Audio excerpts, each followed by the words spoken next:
بسم اللہ الرحمن الرحیم۔ السلام علیکم ناظرین، میں وہی صابری ہوں اور آپ دیکھ رہے ہیں میرا یوٹیوب چینل۔ میرے چینل پر آنے والے تمام احباب کو خوش آمدید۔ ناظرین، قصہ انبیاء میں آج ذکر کرتے ہیں جد الانبیاء جناب حضرت ابراہیم علیہ السلام کا۔ آپ اللہ تعالیٰ کے بہت پیارے بہت بزرگ نبی ہیں۔ آپ کی حیات مبارکہ کا ظاہری حیات مبارکہ کے جو قصے ہیں وہ تو کافی طویل ہیں جو ہم نے سن رکھے ہیں، اور عین ممکن ہے ہمارا یہ ویلاگ کچھ لمبا ہو جائے اور 1 یا 2 ایپیسوڈ پر مشتمل ہو۔ جب ہم سیدنا ابراہیم علیہ السلام کا ذکر کرتے ہیں تو آپ کے ساتھ نمرود کا ذکر بالخصوص کیا جاتا ہے۔ نمرود اصل میں کنعان کا بیٹا تھا جو کہ جناب نوح علیہ السلام کا بیٹا تھا۔ یہ وہی نالائق بیٹا تھا جو جناب نوح علیہ السلام پر ایمان نہیں لایا تھا، بلکہ اس نے اللہ کے نبی سے ضد لگا لی تھی کہ کیسا پانی کا طوفان آئے گا، اگر آئے گا بھی تو میں اس پہاڑی کی چوٹی پر چڑھ جاؤں گا، کیونکہ اگر سیلاب آتا بھی ہے تو اس پہاڑی کی چوٹی تک نہیں جائے گا۔ لیکن اسے پتہ نہیں تھا، اس لیے وہ اس عذاب الہی کا شکار ہوا، اور جو پانی تھا اس پہاڑی کی چوٹی کو کراس کرتا ہوا اس کو بہا کر لے کر گیا۔ یہ جو نمرود ہے یہ اسی کی اولاد میں سے تھا، کیونکہ اس کو اللہ تعالیٰ نے بہت لمبی چوڑی حکومت دے رکھی تھی۔ کہا جاتا ہے کہ کم و بیش مشرق سے لے کر مغرب تک جتنے بھی ممالک تھے، جتنے بھی قصبے تھے، علاقے تھے، گاؤں تھے، اس کے اوپر اس کی حکمرانی تھی۔ اسی طاقت کی وجہ سے، اسی طاقت کے نشے میں اس نے خود کو رب ماننا شروع کر دیا تھا۔ بیان کیا جاتا ہے کہ یہ جو نمرود ہے گدھ کے اوپر سوار ہو کر تیر کمان لے کر تو اوپر اڑتا، اتنی اوپر اڑتا، اتنی اونچی چلا جاتا کہ آسمان کی طرف تیر چلانے کی کوشش کرتا، اور کہتا کہ اگر کوئی دوسرا رب ہے تو میں اس کو نعوذ باللہ تیر سے مار ڈالوں گا۔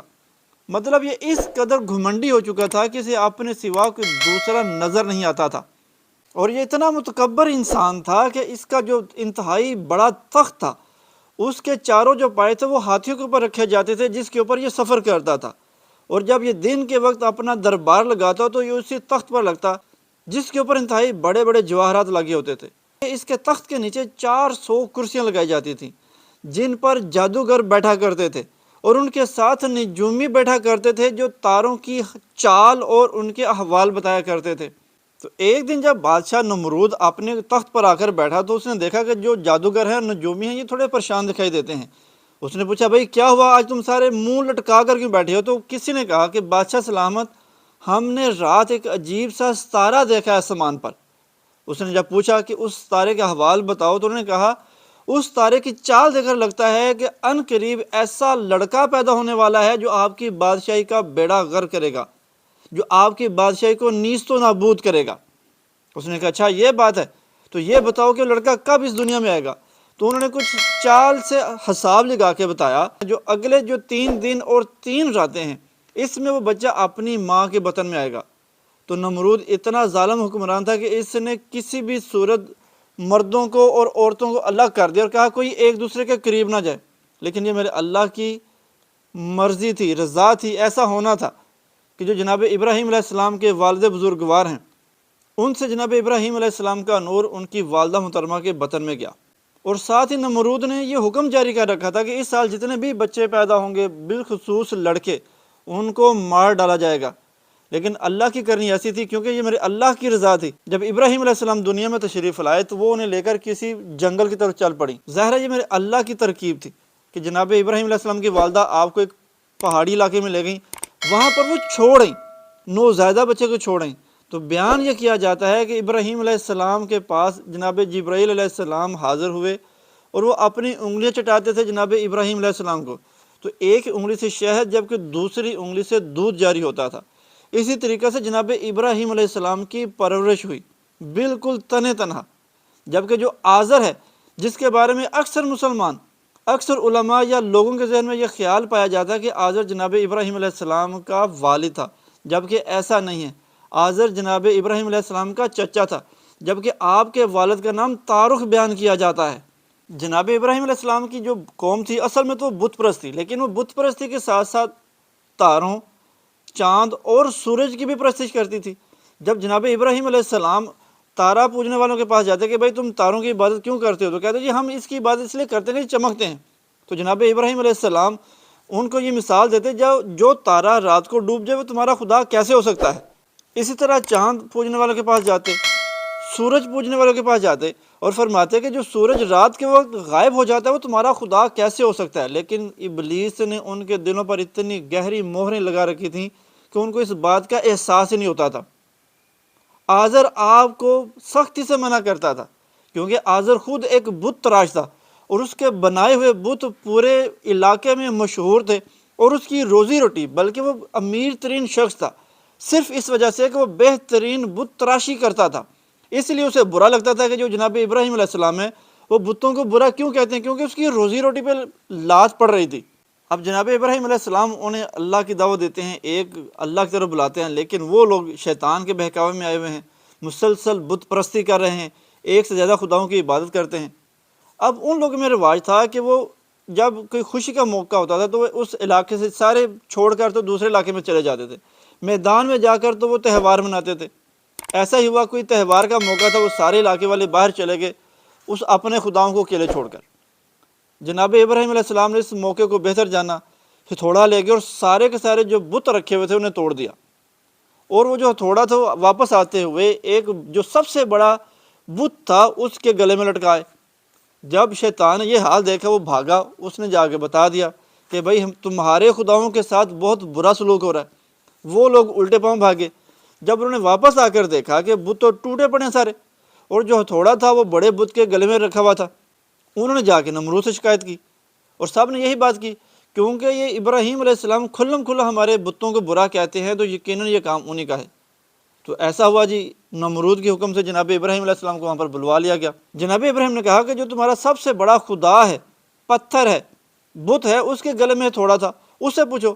تو وہ کہنے لگے جی یہ کیسے بول سکتے ہیں، یہ تو پتھر ہیں، یہ تو نہ سنتے ہیں نہ بولتے ہیں، تو یہ کیسے بیان دیں گے؟ تو جناب ابراہیم علیہ السلام کہتے ہیں کہ جو بول نہیں سکتا، سن نہیں سکتا، وہ تمہارا خدا کیسے ہو سکتا ہے؟ تم خود اپنے ہاتھ سے خدا تراشتے ہو، اپنا بت تراشتے ہو اور پھر اسی کی عبادت کر دیتے ہو۔ لیکن کیونکہ ان کے دلوں پر گہری مہر لگی ہوئی تھی وہ نہیں مانے۔ اب کیونکہ نمرود کے حواریوں کے پاس اس کا کوئی جواب نہیں تھا، اور یہ کھلم کھلا جناب ابراہیم علیہ السلام کی جیت تھی کہ وہ جواب دینے سے قاصر ہیں، تو نمرود کو یہ بات بالکل بھی پسند نہیں آئی۔ اس نے حکم دیا کہ ایسا کرو کہ ایک بہت بڑی آگ جلاؤ جس میں جناب ابراہیم علیہ السلام کو پھینک دیا جائے گا۔ اس نے پھر ساتھ میں اعلان کروا دیا کہ دور و جوار کے جتنے بھی ممالک کے لوگ ہیں، جتنی لکڑی ہو سکتی ہے وہ اس مقام پر اکٹھی کریں۔ جب وہ آگ جلائی گئی تو کہتے ہیں کہ 3 کوس تک جو جانور ہوتے تھے اس کی آگ کی تپش سے جل جاتے تھے، بھن جاتے تھے، اس قدر وہ آگ جلائی گئی۔ اب ظاہر وہ آگ تو جل گئی، اب اس میں جو جناب ابراہیم علیہ السلام کو بھیجنے کا کیا طریقہ ہو سکتا تھا؟ کسی کے پاس کوئی طریقہ نہیں تھا۔ وہاں پر پھر ابلیس آیا، اس نے آ کر منجنیق کا طریقہ بتایا، کیونکہ اس نے یہ جو منجنیق تھی حاویہ، جو دوزخ کا ایک مقام ہے، وہاں پر دیکھی تھی کہ کس طرح گناہ گاروں کو اس منجنیق میں ڈال کر تو آگ میں پھینکا جائے گا۔ اس نے کہا جی میں آپ کو بتاتا ہوں کہ جناب ابراہیم علیہ السلام کو کس طرح آگ کے سپرد کرنا ہے۔ اس نے ساری کی ساری منجنیق کا طریقہ بتایا، خود اپنی نگرانی میں منجنیق بنائی۔ اب وہ منجنیق بن تو گئی، اب ظاہر اسے اس ایک مقام سے دوسرے مقام میں شفٹ کرنا تھا، وہ موو نہیں کرتی تھی، کیونکہ اللہ کے حکم سے جو 70,000 فرشتے تھے انہوں نے اس منجنیق کو پکڑ رکھا تھا۔ ابلیس یہ سارا ماجرا دیکھ رہا تھا، لوگوں کو نظر کچھ نہیں آ رہا تھا۔ ابلیس نے کہا میرے پاس ایک اور طریقہ ہے اس کو موو کرنے کا، اور وہ یہ کہ اگر کچھ لوگ مل کر یہاں پر بد فعلی کریں، بدکاری کریں، تو پھر یہ منجنیق یہاں سے اڑ سکتی ہے۔ تو بیان کیا جاتا ہے کہ 40 مرد اور عورتوں نے وہاں پر ایک ہی وقت میں برا عمل انجام دیا، کہ جس کی وجہ سے فرشتوں نے اس مقام کو چھوڑ دیا۔ وہ منجنیق ہلکی ہوئی تو منجنیق کو اس کے پاس لے کر گئے، تو وہ جو رسیاں تھیں اس کی رسیوں میں سے ایک رسی آزر نے پکڑی ہوئی تھی جب جناب ابراہیم علیہ السلام کو اس منجنیق میں رکھا گیا، اور کہا گیا کیونکہ یہ ہمارے بتوں کو برا کہتے ہیں اس لیے ایک رسی مجھے دے دے تاکہ میں بھی جناب ابراہیم علیہ السلام کو دوزخ کے سپرد کرنے والوں میں شامل ہو جاؤں۔ خیر، جب جناب ابراہیم علیہ السلام کو اس منجنیق کے ذریعے دوزخ میں اتارا گیا تو اللہ پاک نے حکم دے دیا آگ کو کہ آگ ٹھنڈی ہو جائے اور سلامتی دینے والی ہو جا، صرف ٹھنڈی نہیں، سلامتی دینے والی۔ تو کہتے ہیں کہ جب جناب ابراہیم علیہ السلام کو آگ میں ڈال دیا گیا تو جناب جبریل علیہ السلام آپ کی بارگاہ میں حاضر ہوئے اور عرض کی کہ یا نبی خدا میں 70,000 فرشتے لے کر آئے ہوں، آپ بس ایک بار حکم فرما دے جتنے بھی یہاں پر لوگ شامل ہیں سب کو میں آگ کے سپرد کر دوں۔ تو جناب ابراہیم علیہ السلام نے پوچھا کیا اللہ کے حکم سے آئے ہو؟ انہوں نے کہا نہیں، میں خود آیا ہوں آپ کی خدمت کے لیے۔ تو جناب ابراہیم علیہ السلام کہتے ہیں نہیں، جو اللہ کی مرضی ہے وہی ہوگا۔ یہ ہے وہ صبر جو جناب ابراہیم علیہ السلام نے مظاہرہ کیا۔ اب آگ جل رہی ہے، ایسی آگ کہ جس کی تپش سے 3 کوس دور کے جانور بھی جل رہے ہیں۔ جناب ابراہیم علیہ السلام بالکل سلامتی سے وہاں پر آرام فرما ہے۔ صرف یہی نہیں، آپ کے دائیں بائیں جتنے بھی وہ جو لکڑیاں جل رہی تھیں وہ اللہ کے حکم سے وہ مختلف رنگ کے پھول بن چکی تھیں۔ جب نمرود نے دیکھا کہ جناب ابراہیم علیہ السلام کو ذرا بھی کوئی آنچ نہیں آئی، ظاہر ہے وہ دور سے اپنے محل سے دیکھ رہا تھا، تو اس نے کیا کیا کہ پھر وہاں سے پتھر برسائے۔